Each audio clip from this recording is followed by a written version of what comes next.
Any TSA bits? Yeah, but we did them yesterday. The only other one that I had was like on the way through Calgary Airport on the way to Orlando. Our daughter walked through the metal detector with her shoes on. And then the TSA agent passed the metal detector, said, "Oh, cool shoes. Wait, do they light up?" And I said, because we get asked this a lot because people like to talk to kids. I said, "They do, honey. Show them how they light up." And then she stomped on the ground and they lit up. And they're like, "Well, actually, if the shoes light up, the kids are supposed to take their shoes off. Otherwise, they don't have to, but if the shoes have lights in them, they have to take them off." So then we took her back through the metal detector, and then she was like, "Oh, no, you didn't have to do that. I just meant like for the future." And I was like, "Yeah, for the next 40 years when she's flying with light up shoes. Yeah, thanks for the pro tip." Well, you are basically, sorry, I've been conditioned for, 35 years to do whatever you say, whatever the person in the uniform says at the airport, otherwise they'll fucking kill you. Sorry I took your advice, and then you told me, no, I was just saying it just in case you were concerned about like what our regulations are for toddler shoes. Lady, I don't give a fuck. Let us get to our gate. I promise my 3-year-old is not Richard Reed, the shoe bomber. She doesn't know what the fuck's going on here today. She's just watching number blocks on her iPad. Can we go? They do. They're absolutely right. The TSA acts like you're at the airport every day because they're at the airport every day. They're always like, take one. Do you leave your left shoe on, your right shoe off? Sorry, we discontinued bins. Bins have been discontinued. Please put all of your loose objects onto the rollers. They will get stuck when they go through the x-ray machine. If you wait for them for more than 30 seconds, you will be detained for suspicious activity.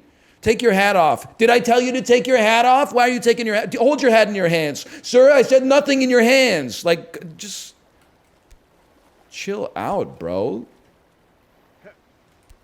Like, I get it. It's a make work project. But can't we all just, like, have a smile on our face? They hate my Magic the Gathering deck boxes. That is one thing I have heard about the Magic the Gathering community a lot. Is that anytime they travel like to a tournament, the deck box always gets taken into secondary. I guess it does just look like a solid brick in your carry-on. I'm not saying you have to hand it to them. Also, like maybe this is not, I don't take drugs except caffeine, and I have a couple beers from time to time, and maybe like once every 4 years I have an edible. But I'm looking to ramp that up. I just haven't gotten the nuts on me to go into a dispensary yet. But like maybe once every 10 times I go through airport security, they do the fucking like fingernail swab to see if you've got drug residue on your fingers. And I'm like, honestly, no disrespect, it's none of your business.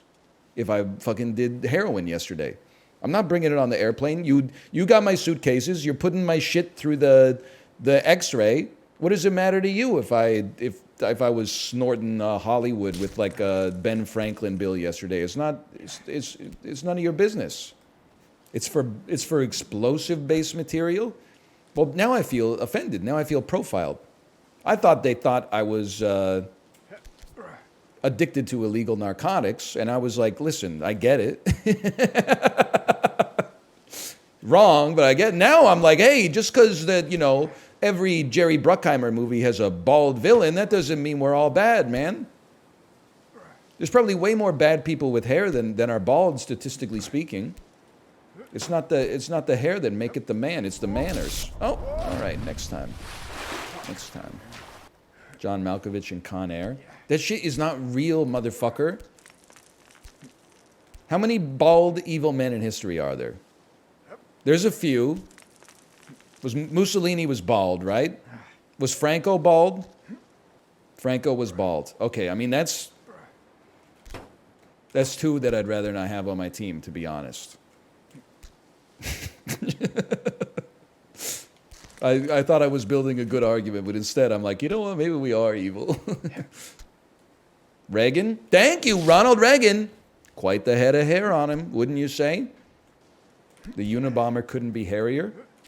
You got to be careful with that. He's obviously a bad guy, but some people think he's a good guy. He was a good guy?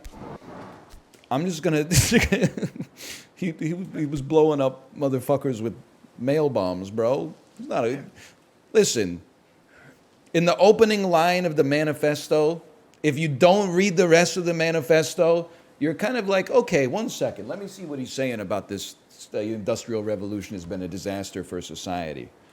But the mailing of the bombs and stuff like that, I know it's a brave take in this day and age. Delete the VOD? Well, for saying the Unabomber was a bad dude? If he just wrote the essay, you know, he might be savable. I don't know. I don't know what else is in the manifesto. As soon as you start calling it a manifesto, you know, you're in the dangerous territory. Like if the dude just said like, here's my thoughts, that's one thing. But as soon as you're like, check this shit out. Officer, I didn't watch this stream. You guys are like, you gotta touch grass. I'm saying the Unabomber's bad. That's how warped your reality is online. If anything, you know, in probably 5 or 6 years, you're gonna go to prison for saying that the Unabomber had a point. I'm feeding you the company line. You're totally safe to be watching this. It might be the only stream that's safe to watch right now. How can you talk about socialization when you're a streamer? Well, I'm fucking doing my thing. It's your ass that's watching. I don't have control over that. I didn't say you gotta be here. I don't even think I tweeted that I went live today. That's your choice, brother. I'm not stopping you from touching grass. You're stopping you from touching grass. Or I don't know, maybe you don't live in a walkable city. In which case, I feel for you. Don't start the singing, then you can't stop. So true. When you were young, you were the king of Austin Powers. And now you kidnap Nigel Powers as his foe to get the man of mystery to show. This is the room one afternoon where Fat Bastard ate you. And how Felicity Shagwell shagged him real well to place a homing device where no one dared to dwell.